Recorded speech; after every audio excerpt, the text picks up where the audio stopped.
நம்ம வீட்டுக்கு யூஸ் பண்ணுற சோம்பு, ஜீரகம், கடுகு இதெல்லாமே நீங்கள் கழுவிட்டு யூஸ் பண்ணுங்கள். இந்த சோம்பில் பாருங்கள் அவ்வளோ சாயம் போட்டிருக்கிறாங்க. கொஞ்சமாக தண்ணி ஊற்றி நல்லா தேய்ச்சி விட்டு அப்படியே நல்லா கையிலேயே இப்படி கசக்கி விட்டுக்கங்க. விட்டு ஒரு 10 நிமிஷம் அப்படியே ஊற வச்சிடுங்க. ஒரு 10 நிமிஷம் கழித்து, ரொம்ப நேரம் ஊற வேண்டாம், 10 நிமிஷம் கழித்து அப்படியே எடுத்தீங்கன்னா அந்த சாயம் பாருங்கள் அப்படி வருது பாருங்கள். அந்த அளவுக்கு சாயம் போட்டிருக்கிறாங்க. நம்ம சாப்பிட்றது எல்லாமே இப்போ மருந்து சாயங்கள் தான் நம்ம சாப்பிட்டுட்ருக்கோம். இப்போ இதை ஒரு வடிகட்டியில் அப்படியே வடிச்சிடுங்க. பாருங்கள் எவ்வளவு சாயமாக இருக்குது பாருங்கள். இப்போ இன்னும் 2, 3 தண்ணி நம்ம அலசணும். ஒரே தண்ணியில் அலசிட்டா பத்தாதுங்க. இன்னும் பாருங்கள் சாயம் வந்துகிட்டே தான் இருக்கும்.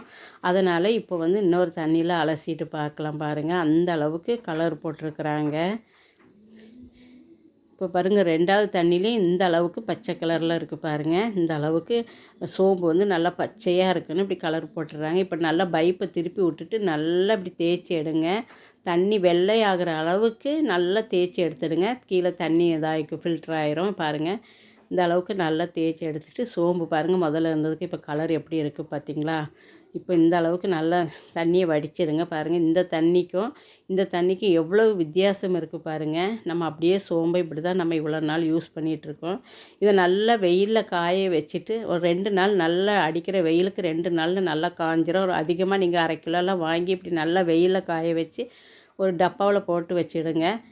6 மாதம் ஆனாலும் கெட்டு போகாது, வண்டு வராது. அப்பப்போ ஒரு 3 மாதத்துக்கு ஒருக்கா நீங்கள் இப்படி நல்லா வெயிலில் எடுத்து வச்சுக்கோங்க. கலர் அந்த கலருக்கு இதுக்கு எவ்வளோ, இதுதான் ஒரிஜினல் சோம்புங்க.